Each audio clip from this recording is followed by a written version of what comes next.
स्वागत आहे तुमचं स्पेशल रेसिपीच्या मराठी यूट्यूब चॅनलमध्ये।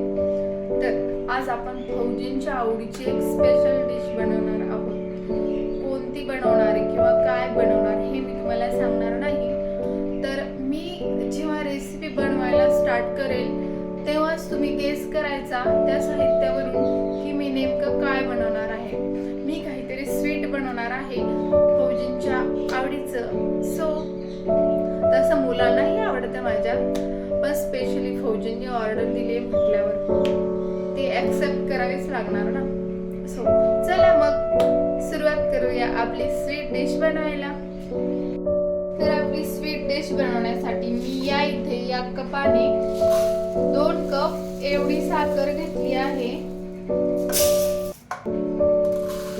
चाचणी बनवणार आहोत आपण याची, आणि याच कपाने मी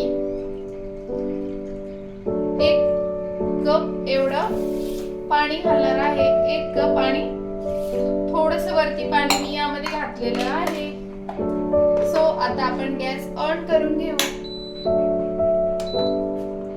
आणि ही चाचणी छान अशी ढवळत राहू, जेणेकरून आपली साखर ही या भांड्याच्या बुडाला चिकटणार नाही।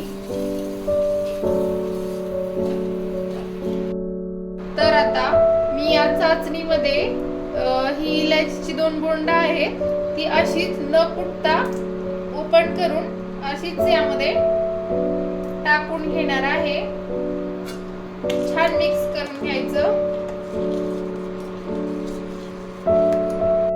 आपल्या पाकाला छान रंग येण्यासाठी या इथे मी हा ऑरेंज कलरचा फूड कलर वापरलेला आहे। सो थोडासा यामध्ये टाकून घ्यायचा, जास्त नाही टाकायचा। छान मिक्स करून घ्यायचं। आपल्याला हा पाक ना एकदम जास्त दाटसर किंवा घट्ट असा नाही बनवायचा। थोडासा चिकट झाला की लगेच आपण गॅस बंद करून घेणार आहोत।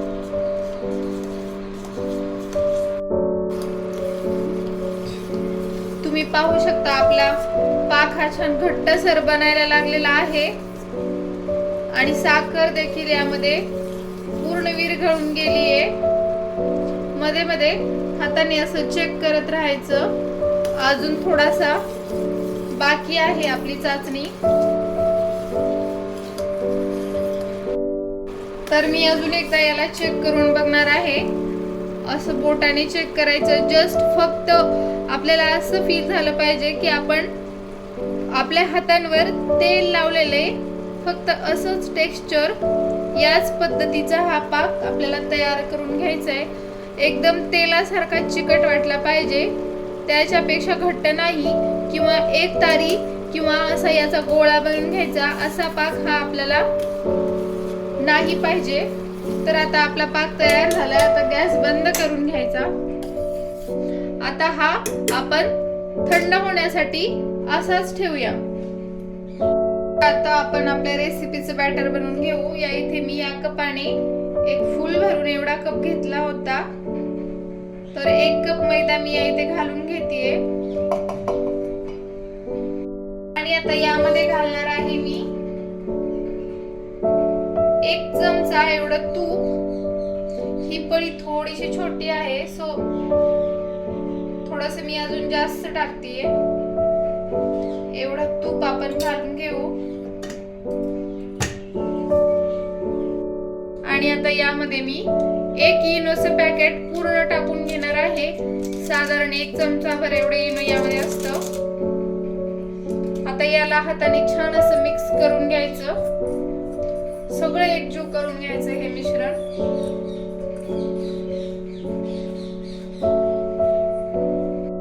आता काय करायचं, यामध्ये थोडं थोडं पाणी टाकून याचं छान असं बॅटर तयार करून घ्यायचं।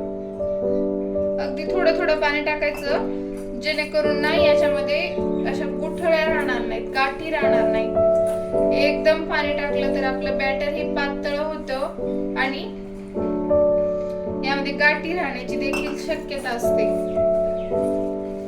छान शक्य होईल तेवढा हाताने मस्त एकजीव करून घ्यायचं। तुम्ही शकता इनोचं फर्मेंटेशन किती लवकर व्हायला सुरुवात झालीये. आपली रेसिपी जी इन्स्टंट बनवून तयार होते ती इनोमुळे, इनो टाकल्याने त्याची लवकर प्रोसेस होते आणि आपल्याला बॅटर हे रेस्ट करण्यासाठी जास्त वेळ ठेवायची गरज लागत नाही. मी तुम्हाला दाखवतेय साधारणतः आपली रेसिपी बनवण्यासाठी कशा पद्धतीचं बॅटर आपल्याला लागणार आहे. हाताने छान फेटून घ्यायचंय, अगदी स्मूथ असं करून घ्यायचं मस्त पैकी. या पद्धतीने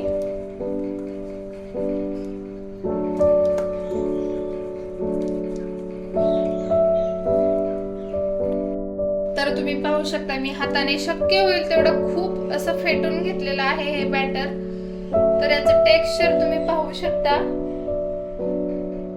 या पद्धतीतच आपल्याला हवंय, याच्यापेक्षा घट्टही नाही आणि याच्यापेक्षा जास्त पातळही नाही.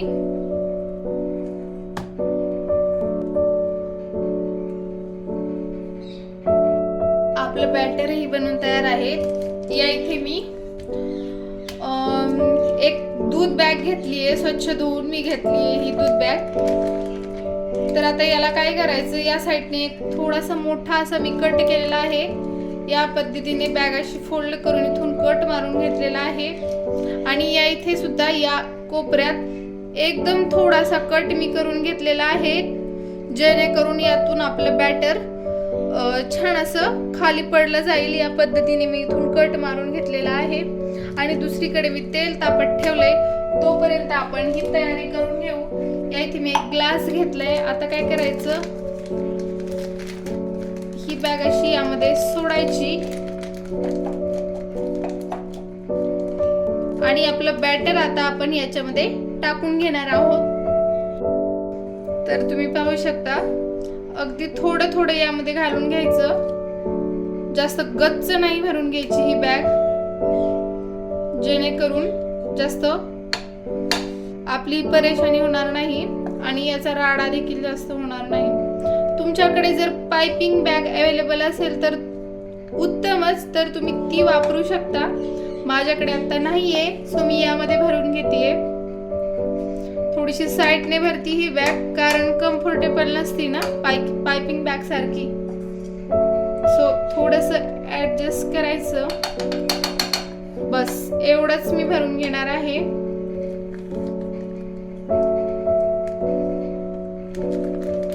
आता हे असं हाताने पकडायचं. तर या इथे मी एका पसरट पॅन मध्ये कडक असं हाय फ्लेम वर तेल गरम करून घेतलेलं आहे आणि कडक असं तेल गरम करून झाल्यानंतरच मी गॅस कमी केलेला आहे आणि कमी गॅसवरच आपल्याला हे तळून घ्यायचंय. तर काय करायचं, हे असं यामध्ये सोडायचं. होईल तेवढं, शक्य होईल तेवढं गोल गोल असं फिरून घ्यायचं. तळताना मात्र गॅस कमी ठेवायचा.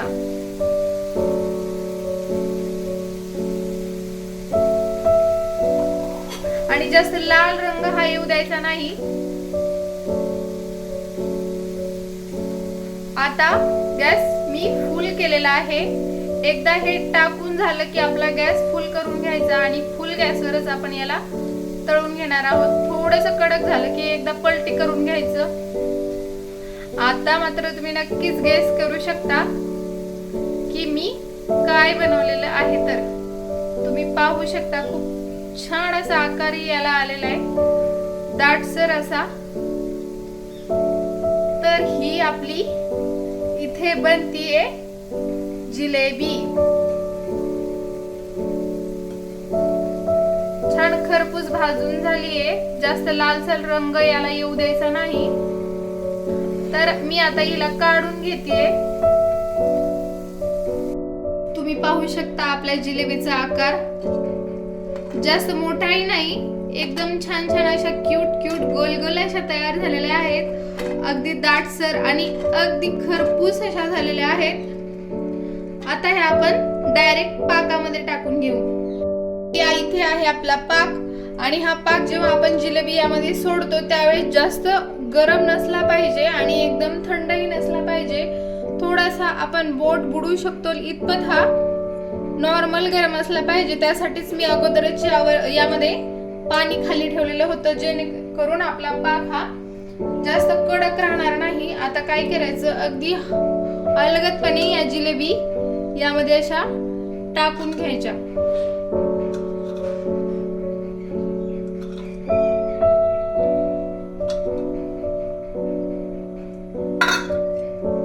आणि 1-2 मिनिट आपण दुसरी बॅच तळेपर्यंत या अशाच यामध्ये मुरू द्यायच्या छानपैकी, झाकण न लावता. तर इथे आपल्या सर्व जिलेबी छानपैकी मुरल्या आहेत. मी आता या एक एक अशा पाकामध्ये म्हणजे पाकामधून साईडला काढून घेतेय. तुम्ही पाहू शकता अगदी जशाच्या तसा याचा शेप राहिलेला आहे. बिलकुलही तुटलेल्या नाहीत किंवा विरघळलेल्या नाहीत आणि एकदम कुरकुरीत आणि खुसखुशीत बनलेले आहेत. पाकही यामध्ये छानपैकी मुरला आहे. आता मी इथं लगेचच दुसरी बॅच तळून घेतली होती, ही मी यामध्ये टाकून घेते. आता याच पद्धतीने आपल्याला आपल्या सर्व जिलेबी बनवून घ्यायच्या आहेत. तर तुम्ही पाहू शकता आपल्या सर्व जिलेबी जिथे बनवून तयार आहेत. खूप सुंदर दिसत आहेत खरंच, आणि झाल्यात ही चवीलाही तेवढ्यात छान. मी तुम्हाला इथे एक जिलेबी मोडून दाखवते. तुम्ही पाहू शकता अगदी कुरकुरीत आणि खुसखुशीत अगदी मार्केट सारख्या जिलेबी आपल्या बनवून तयार आहेत. आणि स्पेशल म्हणजे याचा आकारही बिलकुल बदललेला नाही किंवा विरघळलेला नाही. अशाच खुसखुशीत आणि चमचमीत रेसिपीसाठी स्पेशल रेसिपी चॅनलला सबस्क्राईब करा.